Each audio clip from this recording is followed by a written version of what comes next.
Hello friends, வணக்கம் and welcome to Samaikalam Suvaikalam. இன்னைக்கு நம்ம பார்க்க போற வீடியோ மழை சீசனுக்கு ஏத்த மாதிரி ரொம்ப ஈஸியா ஹெல்த்தியா செய்யக்கூடிய ஒரு டீ டைம் ஸ்நாக் தான் பார்க்க போறோம்.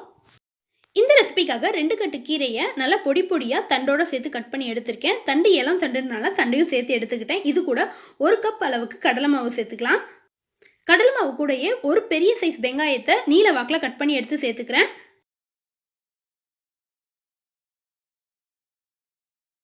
இது கூடவே 1/4 கப் அரிசி மாவு எடுத்துக்கலாம். 1 கப் கடலை மாவுக்கு 1/4 கப் அரிசி மாவு சேர்த்துக்கோங்க.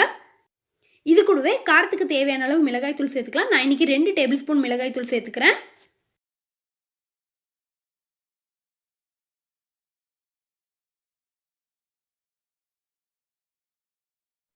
தேவையான அளவுக்கு உப்பு, கொஞ்சமா பெருங்காயத்தூள், கூடவே இஞ்சி பூண்டு பேஸ்ட்டும் சேர்த்துக்கலாம்.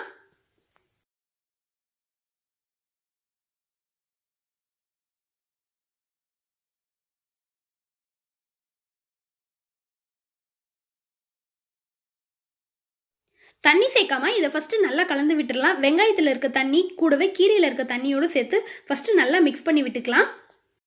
நம்மளோட இந்த ரெசிபி ரொம்ப கிறிஸ்பியா வரதுக்காக நம்ம சூடு பண்ண எண்ணெய் 1 கரண்டி அளவுக்கு சேர்த்துக்கலாம்.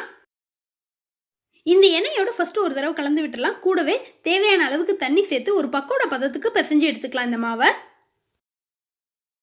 நம்ம இன்னைக்கு பக்கோடா மாதிரி போட்டு எடுக்க போறோம். அதனால இந்த கன்சிஸ்டன்சி கரெக்டா இருக்கும். இதை பொரிக்கிறதுக்கு தேவையான அளவு எண்ணெயை கடாயில ஊற்றி சூடு பண்ணி வச்சிருக்கேன். இதில் இப்போ நம்ம இது பக்கோடாவை போட்டு எடுத்துடலாம். சில சமயங்களில் நம்ம வாங்குற கீரைகளில் ஒரு கட்டு கீரை மட்டும் மீதமாயிடும். அந்த கீரையை வச்சு நம்ம குழம்போ பொரியலோ எதுவுமே செய்ய முடியாது. அந்த மாதிரி டைமில் கண்டிப்பாக இந்த பக்கோடா செஞ்சு பாருங்க. ரொம்ப ஈஸியாகவும் ஹெல்த்தியாகவும் இருக்கும். இந்த பக்கோடா மாவில் நம்ம 1 கரண்டி சூடான எண்ணெய் ஊற்றிருக்கோம். அதனால இந்த பக்கோடா ரொம்ப கிறிஸ்பியாக இருக்கும். ரொம்ப டேஸ்டியாகவும் இருக்கும்.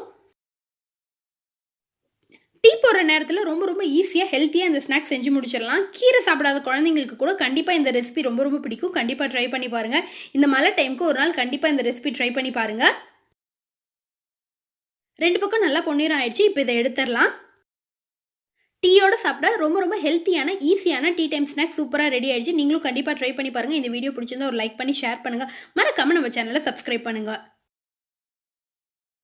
இதே மாதிரி ரொம்ப ஈஸியாக ஹெல்த்தியாக செய்யக்கூடிய நிறைய ரெசிபிஸ் நம்ம சேனலில் அப்லோட் பண்ணியிருக்கோம். அதெல்லாம் நீங்கள் டைம் இருந்தால் ஒரு தடவை செக் பண்ணி பாருங்கள். உங்களுக்கு ரொம்ப யூஸ்ஃபுல்லாக இருக்கும். இந்த வீடியோ பார்த்ததுக்கு ரொம்ப நன்றி.